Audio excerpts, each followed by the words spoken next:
Dear viewers, আসসালামু আলাইকুম। আমি আছি সিনহা অ্যান্ড সানিয়া অ্যাগ্রো ফার্মে। এটি দিনাজপুরে ঘোড়াঘাটে অবস্থিত এবং আমার সাথে রয়েছে আমাদের এই ফার্মের স্বত্বাধিকারী জনাব শাহাবুল ইসলাম। তো এখানে একটি আপনার ট্যাঙ্কি এবং একটি সোলার প্যানেল দেখতে পাচ্ছেন। এটি হচ্ছে যে বিএডিসি থেকে পানি সাশ্রয়ী প্রকল্পের মাধ্যমে দেওয়া হয়েছে। এটি নলকূপ। এই নলকূপটির একটি বিশেষত্ব আছে, সেটি হচ্ছে যে এটি যে একটি পাত লাগাই দেওয়া হয়েছে, যে রেইন ওয়াটার, বৃষ্টির যে পানিটা পড়বে সেটা কুয়োর মধ্যে পড়বে এবং কুয়ো থেকে আবার সাবমার্জ দিয়ে পানি আবার শেডে ব্যবহার করা হবে। একটি রিজার্ভ ট্যাঙ্ক রয়েছে প্রায় 5,000 লিটারের। এখানে পানি উঠে রাখা হয় যেদিন আবহাওয়া মেঘলা থাকবে বা কোনো কারণে সূর্য উঠলো না, তখন যেন সেচ অব্যাহত থাকে শেডে, সেজন্য একটা রিজার্ভ ট্যাঙ্কি ওখানে দেওয়া হয়েছে। তো এটি একটি অত্যন্ত পরিবেশ বান্ধব, কারণ আমরা জানি যে মাটির ভূগর্ভস্থ পানি প্রতিনিয়ত কমে যাচ্ছে, লেয়ার নিচে চলে যাচ্ছে। তো আমরা এখন আমাদের শাহুল ইসলামের কাছে শুনবো যে এটা কিভাবে কাজ করছে, এই সেচের ইয়েটা, এই নলকূপটার সুবিধা কি? এই নলকূপের সুবিধা স্যার, এখানে অর্থাৎ সকাল 8টায় যদি রোদ ওঠে, সকাল 8টা থেকে বিকেল 5টা পর্যন্ত এটা সম্পূর্ণ সোলারে চলে না, কোনো বৈদ্যুতিক কালেকশন নাই। এবং আকাশ যদি মেঘলাও থাকে, এরপরেও দেখা যাচ্ছে যে পানি উঠতেছে, একটু কম কিন্তু পানি উঠতেছে। অর্থাৎ সকাল 8টা থেকে শুরু করে প্রায় বিকেল 5টা পর্যন্ত মানে কন্টিনিউয়াস চলতেছে। এইটা একটা সুবিধা। এখানে কোনো তেল নাই, বিদ্যুৎ নাই, সবকিছু সোলারের মাধ্যমে আর কি। আচ্ছা, আমরা একটু দেখবো কুয়াটা, আসেন। খুব সুন্দর একটা স্ট্রাকচার করা হয়েছে, আসলে ট্যাঙ্কিটা উপরে দেওয়া হয়েছে। এখানে পাইপলাইনের মাধ্যমে পানি ছেড়ে নিয়ে যাওয়া হয়েছে। তো এই হচ্ছে পুরো আসলে সিলিংটা আরো কাছে থেকে দেখাতে পারেন, ভিতরে আসেন।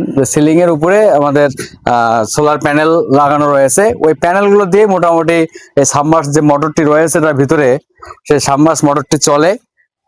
তো আমাদের এই যে এটা কুয়োটা দেখানো যায়, এই চাবিটা, আচ্ছা, এই মোটর, এখানে সোলারের সুইচ আর মোটরটা আমরা রয়েছে ওই পাশে। এই যে এখানে চালু হয়ে গেল, এই যে পানি পড়ছে। তো দেখুন যে খুবই কিন্তু স্পিডি পানি পড়ে এবং আমরা যে 4-5 হর্স মেশিনে একটা 5 হর্স মোটরে যে ধরনের পানি ওঠে সেইভাবে স্পিডে কিন্তু পানি উঠছে। এটা সোলার বলে মনে হচ্ছে না, মনে হচ্ছে যে ইলেকট্রিক্যাল চলছে।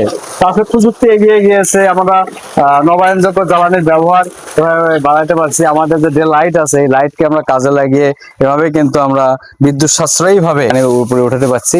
এবং এটি একটি পরিবেশ বান্ধব। এজন্যই বলবো যে পরিবেশ বান্ধব। এখানে যে শেডটা করা হয়েছে, এখানকার যে বৃষ্টি হবে এই সারফেসটাতে, সেই বৃষ্টির পানিগুলো কিন্তু সুন্দর একটা ফানেল আকৃতির টিউবের মাধ্যমে আবার এই বোরিং স্থানে কিন্তু ফেলানো হয়েছে। তো এর ভিতরে রয়েছে, দেখা যাচ্ছে যে ফানেলের মাধ্যমে এখানে পানিগুলো এই কুয়োর মধ্যে পড়বে। এটি প্রায় 1 মিটারের বেশি, মানে 1.25 মিটার এক ব্যাস বিশিষ্ট একটি কুয়ো। এই কুয়োর মধ্যেই পানির লাইন রয়েছে এবং এই বৃষ্টির পানি পড়ার জন্য একটি লম্বা পাইপ রয়েছে, পানি তোলার জন্য মূল বোর্ডিং এর পাইপ রয়েছে, পাম্পটি এর মধ্যে দেওয়া আছে। তো এই হচ্ছে পাতকুয়োর সিস্টেম। এটি বরেন্দ্র এলাকায় করা হয়েছে, অনেক জায়গায় বরেন্দ্র এলাকায় করা হয়েছে। তো সেটা সোলার লাগানো, এটি আসলে নতুন আইডিয়া, বিএডিসি এটি বাস্তবায়ন করছে। তো এই জন্য সরকারি ভাবে আমরা সরকারকে ধন্যবাদ জানাই এরকম একটা উদ্যোগের জন্য। কৃষকরা তো উপকৃত হচ্ছে, কি বলেন?